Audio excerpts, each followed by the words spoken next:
Kapan datangnya? Ya kalau kita tunggu-tunggu ya nggak bakalan datang. Intinya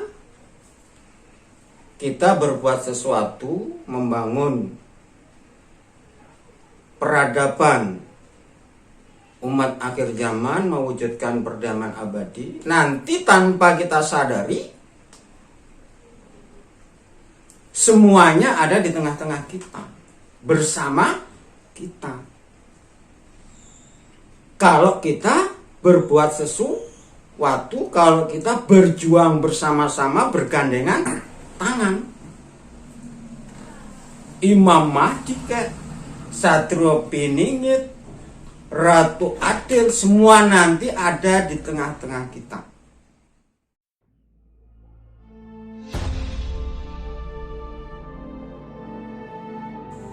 Assalamualaikum warahmatullahi wabarakatuh. Saudara mukminku dari seluruh agama, keyakinan dan kepercayaan dimanapun kalian berada, kembali di channel Sufi Satria Perdamaian Abadi. Baik, kali ini kita akan membahas mengenai hakikat Imam Mahdi bersama Master Filosofi Ketua YKAS. Jangan lupa like, subscribe, share video ini. Terima kasih, selamat mengikuti. Assalamualaikum warahmatullahi wabarakatuh, Ketua YKAS. Waalaikumsalam warahmatullahi wabarakatuh. Salam sejahtera bagi kita semua. Mudah-mudahan hari ini dalam keadaan sehat walafiat, kita bisa membahas kembali, membongkar misteri-misteri tertinggi. Kali ini kita coba akan membahas masalah Imam Mahdi. Apa hakikat Imam Mahdi? Karena selama ini banyak salah persepsi, salah pemahaman. Menurut versi Ketua YKAS, hakikat Imam Mahdi apa? Oke, sebelum kita membahas masalah hakikat Imam Mahdi, saya ucapkan dulu Assalamualaikum warahmatullahi wabarakatuh.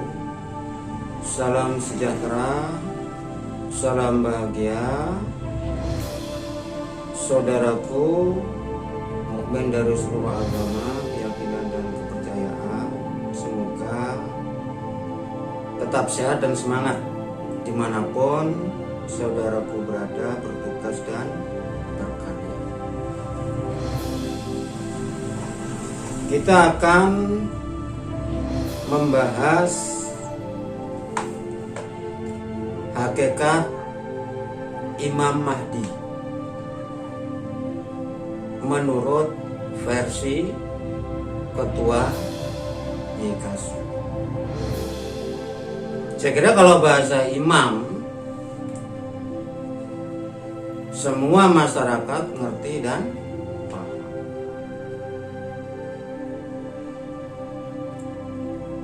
Cuman masalah Mahdinya ini,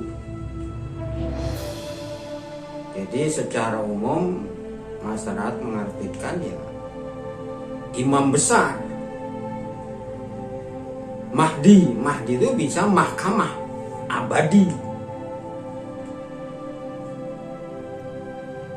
Itu kalau diterjemahkan melalui bahasa kosakata. Kapan datangnya? Ya kalau kita tunggu-tunggu ya nggak bakalan datang. Intinya kita berbuat sesuatu, membangun peradaban umat akhir zaman, mewujudkan perdamaian abadi. Nanti tanpa kita sadari, semuanya ada di tengah-tengah kita, bersama kita. Kalau kita berbuat sesuatu, kalau kita berjuang bersama-sama, bergandengan tangan. Imam Mahdi, Satrio Piningit, Ratu Adil, semua nanti ada di tengah-tengah kita. Semua nanti bersama kita, tanpa kita sadari.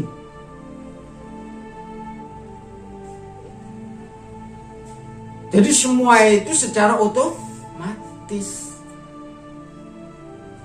Kalau kita tunggu-tunggu, nggak akan pernah datang. Seperti Tuhan ngasih pertolongan terhadap para pejuang. Pertolongan itu datang, diberikan terhadap para pejuang, karena pejuang tidak pernah berpangku tangan. Sama aja datangnya Imam Mahdi, datangnya Satrio Piningit, datangnya Ratu Adil. Gak usah kita tunggu. Yang penting kita berbuat sesuatu. Tanpa kita sadari, semua nanti bersama kita, ada di tengah-tengah kita. Kira-kira gambaran globalnya menurut versi Ketua YKASI seperti Karena Imam Mahdi ini kan namanya sudah muncul, tapi orangnya nggak ada nih ketua nih. Bisa digambarkan kenapa namanya lebih dulu muncul, sedangkan seperti para nabi, para wali atau rasul, memang orangnya ada, ya gelarnya pun memang ada, diberikan seperti itu ketua. Bisa dijelaskan? Emang kalau masalah namanya sudah muncul tapi manusianya nggak ada, emang sebuah misteri. Dan itu sengaja dimisterikan oleh alam, dimisterikan oleh Tuhan, supaya umat masyarakat ini lebih berpikir, lebih semangat dalam perjuangan. Tapi dalam arti nunggu itu bukan diam, boleh nunggu sambil berjuang. Memang udah misteri. Kalau ditunggu-tunggu aja, itu nggak bakalan ada. Intinya kita berbuat sesuatu, berjuang. Nanti semua itu akan bersama kita, ada dengan kita semua. Yang penting kita bergandengan tangan. Saya kira nggak perlu ditunggu. Intinya kita berbuat sesuatu yang terbaik di dalam mengemban amanah leluhur kita. Kira-kira Ketua YKASI gambarannya seperti itu. Siapa pertama kali yang memberikan nama gelaran Imam Mahdi ini? Atau Satrio Piningit dan Ratu Adil ya? Kalau bahasa Imam Mahdi itu ya secara sejarah dari Muslim pun sudah ketahuan, sudah tahu semua orang Muslim itu. Sumbernya dari Muslim, dari Timur Tengah. Kalau masalah Satrio Piningit itu ya memang dari Jawa. Seperti Ratu Adil itu dari bahasanya aja udah bahasa Indonesia. Artinya berbau Jawa. Pingit itu kan Jawa, itu bau Jawa. Itu. Jadi intinya kita berjuang, bergandengan tangan, revolusi moral. Jadi revolusi moral ini sebenarnya harus kita adakan. Nanti di situ belajar yang benar, ada kontes orang-orang beriman. Di dunia ini semua sudah melaksanakan kontes. Makan kerupuk ada kontesnya. Bahkan yang terburuk, kentut aja ada kontesnya. Padahal hadiahnya nggak seberapa. Sedangkan kontes orang-orang beriman untuk meraih sebuah kebenaran yang hadiahnya surga seluas langit dan bumi, surga yang sangat menakjubkan, sampai detik ini belum ada. Jadi ini harus kita adakan. Semua ada kontes di dunia ini.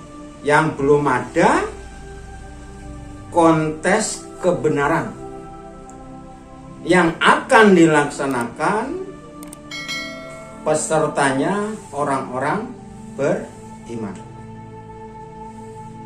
Ini hanya sekedar cuplikan.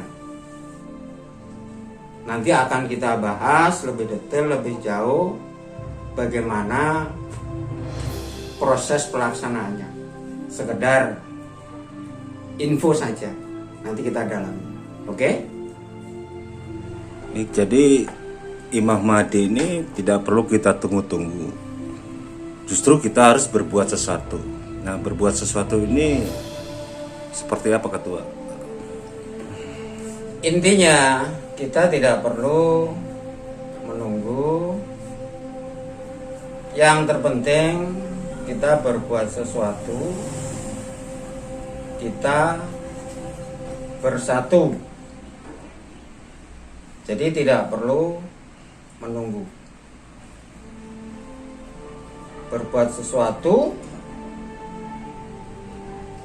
yang arahnya nanti membangun peradaban tertinggi, mengemban amanah tertinggi dengan belajar yang benar, melakukan kontes akbar versi orang beriman. Saya kira itu yang kita lakukan. Nanti Imam Mahdi Syatro Biningit Ratu Adil tanpa kita sadarin ada di tengah-tengah kita bersama. Saya kira menurut versi Ketua YKC seperti itu. Jadi intinya nanti mengarah kepada kontes kebenaran akhir zaman. Nah, di situ kontes orang-orang beriman. Intinya sih kita bukannya kontes, sama-sama belajar ya, Ketua. Ya. Jadi intinya kita sama-sama belajar yang benar, tukar pikiran, saling nasihat menasihati di dalam kebenaran, menetapi kesabaran. Karena hakikatnya guru kita ini sama. Yang sudah kita bahas yang disebut guru sejati, dengan belajar yang benar nanti kita akan menemukan jati diri. Jadi intinya cuman seperti itu. Kira-kira kayak begitu. Saya kira untuk masalah Imam Mahdi lumayan jelas ya, nanti kita lanjut kembali di pembahasan yang lain, dan tetap kita akan bongkar semua misteri tertinggi. Terima kasih. Assalamualaikum warahmatullahi wabarakatuh. Waalaikumsalam warahmatullahi wabarakatuh.